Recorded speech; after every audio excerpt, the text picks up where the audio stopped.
Where are you living now? I live with my aunt, in my cousin's room. It's pretty nice to live with my relatives, but unfortunately my cousin has finished his term and is returning from Britain next week. I have to rent a room for myself. Yes, it sounds a little unfortunate, but I suppose it's a good chance for you to have a deeper understanding to real world. I hope so. Well, what sort of thing are you looking for? What we provide ranges from shared flat to homestay. And of course we have houses with gardens if you like. No, the house with a garden is obviously out of my price range. Shared flat is not bad, but I prefer a homestay. I enjoy the feeling of living with the family. When do you plan to begin the rent? Next week, you just said? No, my cousin is arriving by next week, so I hope to move out by this weekend. This weekend, okay. The main area we deal with is around the university. Around the university, aha. Do you have anything near the northern gate of the university? You know, the sociology faculty is near the northern gate.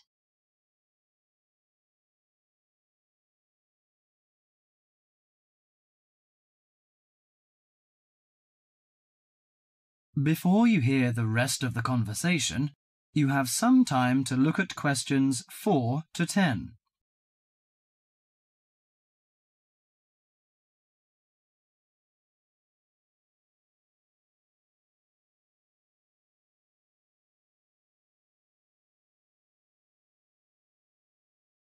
Now listen to the conversation and answer questions 4 to 10.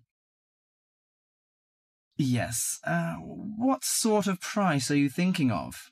Well, could you give me some idea? You know, I have no experience of renting a room. I don't know what price is reasonable, but I hope it's not over $300. I see. Usually the homestay ranges from $180 per month. Only $180? Yes, to $350 depending on a number of different factors. What does it depend on? Well, obviously the quality of the house, the facilities and extra services. Oh, I don't care about the quality very much, as long as it's clean. As to the facilities, I want the room with a separate bathroom. Kitchen isn't a necessity, because I don't want to cook by myself. I hope to have meals with the family if possible. Okay, let me check the files. Yes, I think this one might suit you. It's a family house with 2 vacant bedrooms. How about the owner of the house? I mean, is it a family or... According to the file, it is a retired lady. She wants to find college students as tenants. That's great. What's the condition of the rooms? The bigger bedroom is furnished and with a bathroom, and the rent is $320 per month. The smaller one charges $250. It is furnished too, but without bathroom. Oh, $320. It's a bit out of my range, but I think I prefer the bigger one. How about the meals? Well, the rent includes breakfasts and suppers. No lunches, however. You have to buy your lunch. That's no problem. I usually have my lunch in the college cafeteria. And that doesn't cover the water bill and electricity fee, but the laundry is included. Fine.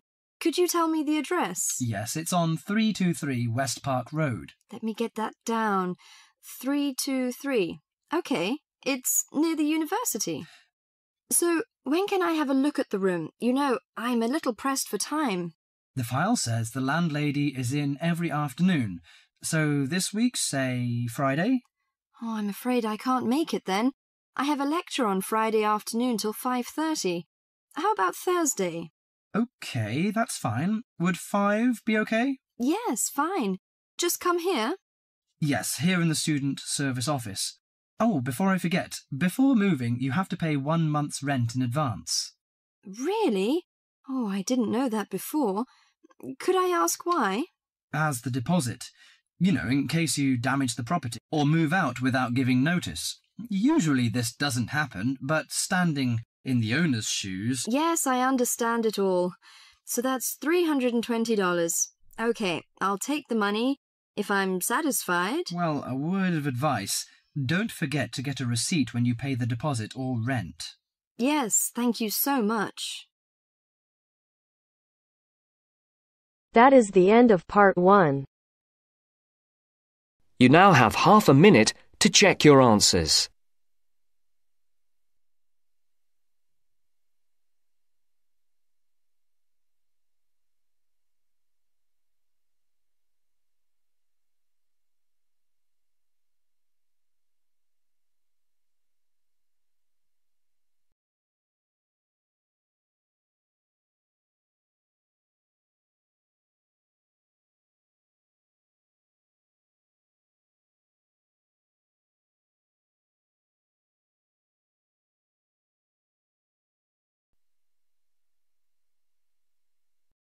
Now turns to part 2.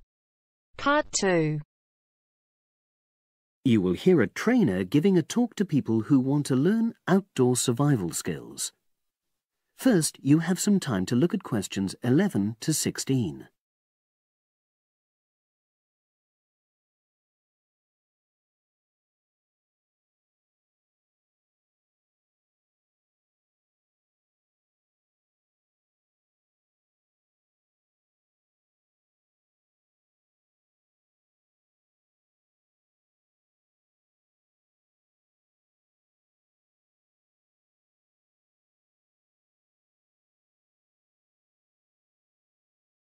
Now listen and answer questions 11 to 16.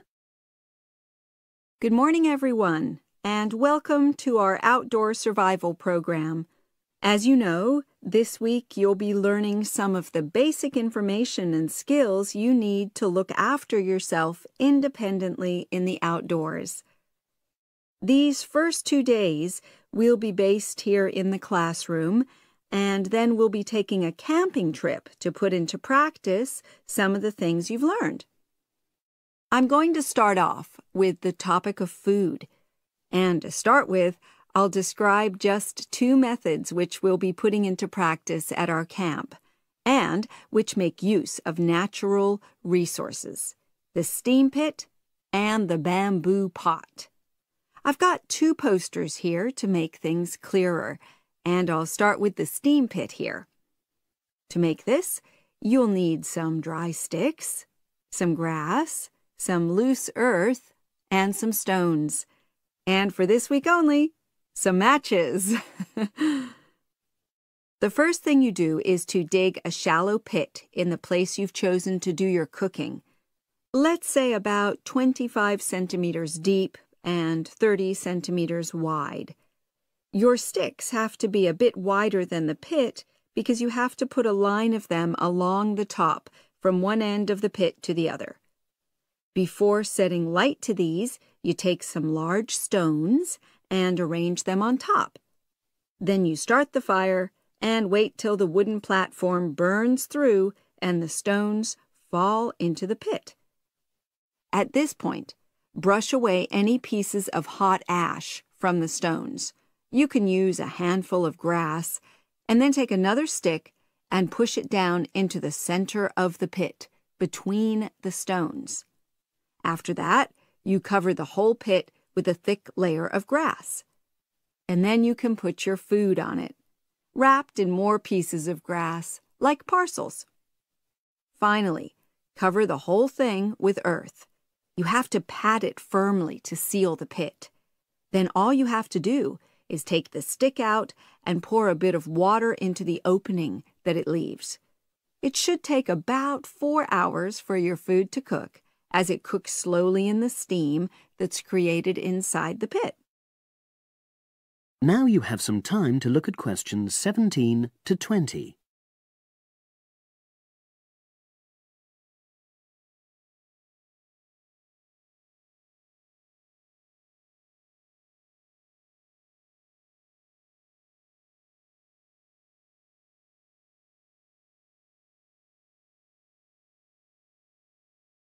Now listen and answer questions 17 to 20. So, simple but effective. The other method you're going to practice this week is the bamboo oven. Now, the steam pit is ideal in certain conditions because the heat is below ground level. For example, if there's a strong wind and you're afraid a fire might spread. But when it's safe to have an open fire, you can use the bamboo oven method. You get a length of bamboo, which, as you probably know, is hollow and consists of a number of individual sections with a wall in between. You use a sharp stick to make a hole in each of the dividing walls apart from the end one. Then you lean the bamboo over a fire, with the top propped up by a forked stick and the bottom sitting on the ground. You pour enough water in the top to fill the bottom section, and then light a fire underneath that section to heat the water.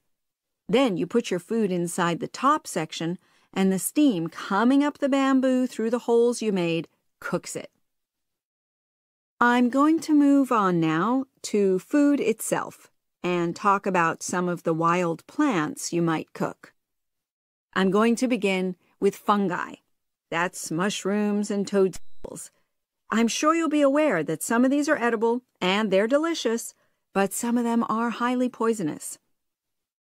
Now, whether they're poisonous or not, all fungi that you find in the wild should be cooked before eating, because that helps to destroy any compounds in them that might be mildly toxic. But be aware that any amount of cooking won't make poisonous varieties any safer to eat. Unless you can definitely identify a fungus, you should never eat it. It's not worth the risk. And you need to be really sure, because some fungi that are poisonous are very similar in appearance to certain edible varieties. They can easily be mistaken for each other. So, having said all that, fungi are delicious when they're freshly picked, and although they are only moderately nutritious, they do contain minerals which the body needs. I'll move on now to leafy plants, which are generally... That is the end of part 2. You now have half a minute to check your answers.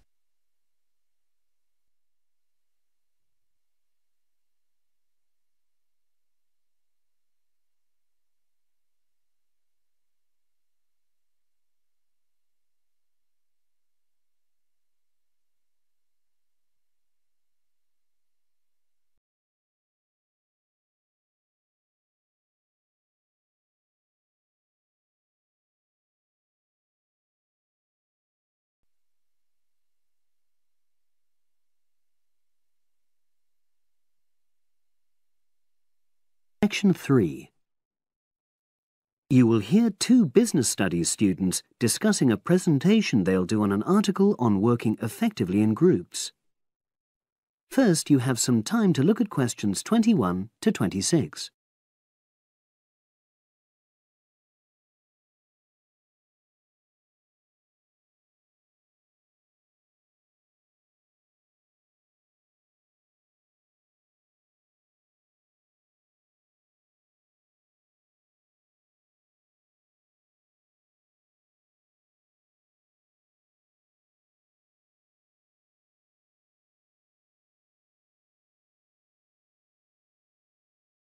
Now listen and answer questions 21 to 26.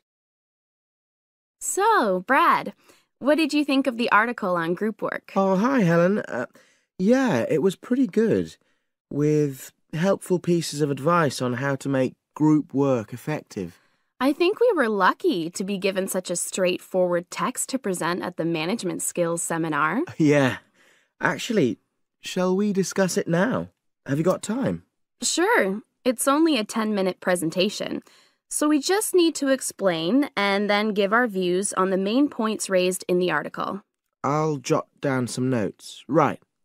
So, there are 3 main sections. I suggest we start with listening. Yeah, effective listening in groups, because it's not something that's frequently covered on courses in our field. No, and we should say that in the presentation. Yeah. And also effective listening's pretty simple, you know. I don't think it's hard to learn. Well, people think it's easy, but in my experience, most of us tend to be very lazy listeners. Okay, I wouldn't argue with that. Something I do think we should emphasize is the power of the listener's posture, gestures, etc., in making speakers feel respected. Not that you're just waiting for them to finish before jumping in with your own ideas. Uh-huh. Okay, right. The next section is on goal setting. Let's make sure we're clear what the article says on this. Yeah. Well, firstly, it says that all group members must be given time to explain their own goals. That's it, yeah. And then did it say that the whole group should agree on common goals? That's a bit too strong. It's more that everyone's agendas should be equally acceptable. But it does say that goals have to be realistic, Achievable within a particular time? You've got it. That's really what the article's saying. There isn't really any point in having ideals if group members know they won't come to anything within a reasonable period. So, I think a summary covering those points will be enough for that part of the presentation, don't you? Yeah. Now, the last section is about conflict resolution. Actually, I thought it was the worst part of the article. Me too. I don't think it went into sufficient detail on the issue. Actually, I thought it devoted too much space to it, but that it was all rather boring, It didn't mention some of the more radical theories. Absolutely. I found that really irritating. Right, and also I think it could have said more about conflict sometimes being healthy in groups. Absolutely. It just mentioned rather glibly about how we should avoid thinking of winners and losers, and that quick resolution of conflict is always desirable. Without explaining what these terms mean? Well, it gives quite detailed definitions, but doesn't develop a proper argument. Right.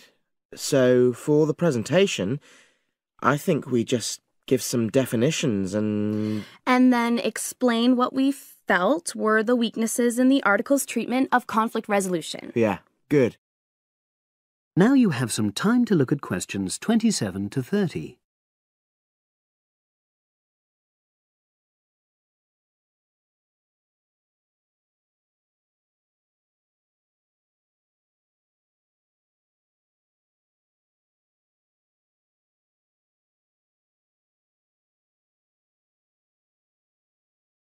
Now listen and answer questions 27 to 30. So, let's think about what we have to prepare for the actual presentation. Well, I suppose we'll use PowerPoint, but I'm hopeless at using it, especially if it has any visuals. I really have to look into doing a course on it because I know I'll need it in the future. Don't worry, I'm quite happy using PowerPoint and I'll put it together when everything else is ready. That's a relief. But yes, do that later. Okay. Now, I heard the tutor saying we have to include some well-chosen quotations from the article. I'm not sure if we do. I'll email him to find out. No need. I can just have a look at the specs he gave us when he set the task. That'll be quicker. But the tutor definitely said we have to prepare a handout to go with the talk. I'm not really sure how we do that. Sarah did one last year. Who's she? She's doing the same option as me on marketing. I'll ask her advice on what to include. Great. So that just leaves the bibliography at the end. I suppose it'll mainly be articles. Yeah. So we'll just look on the web, and we can leave that till later. But we've been advised against that? Well, we could have a look through some journals in the library. I think we should start by looking through module handbooks. I think that'll give us some good leads. Yeah, you're probably right. So, that's all the topics. That is the end of section 3. You now have half a minute to check your answers.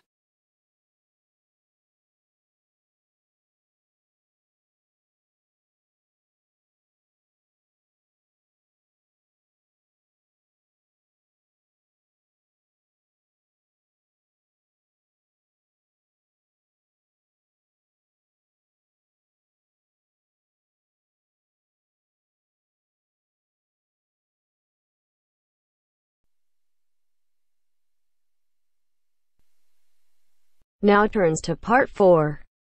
Part 4. This is Jane Frost with this morning's edition of Wake Up with Frost. First, you have some time to look at questions 31 to 40.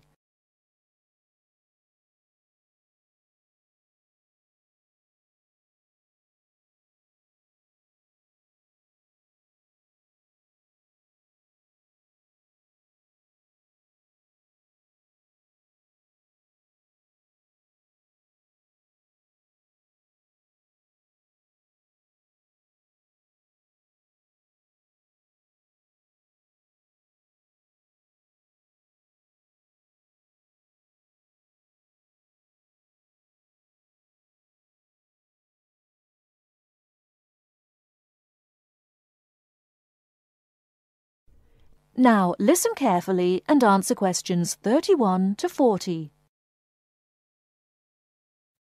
Good morning. This is Jane Frost with this morning's edition of Wake Up with Frost. As you all know, for the last week we've been running a survey trying to find out what you, the listeners, think is the greatest invention of the last 200 years. The response has been amazing, double the amount we had last year, so thanks to all of you for taking part. We've had about 2,000 responses online and about the same on our phone lines. The lines are now closed, and this morning I can announce what the results were. So, here it is.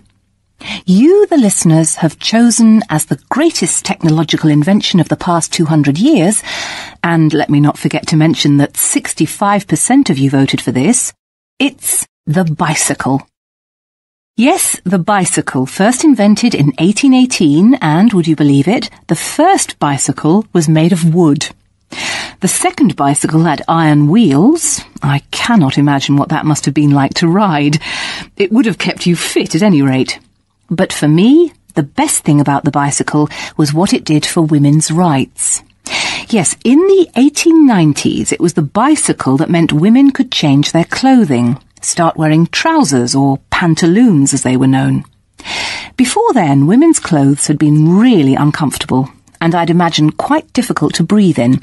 So, thanks to the ordinary bicycle, it was not only the man who wore the trousers in a home. Instead, women could now feel far more equal to their male contemporaries. And I'm sure you'll agree, the bicycle is a great way to get regular exercise, and of course, it's much better for the environment. And today, over 1 billion people all over the world ride bicycles, and for some, it's their only means of getting around from A to B. So, to all you bicycle riders out there, keep up the good work. Coming in a close second with 42% is the computer.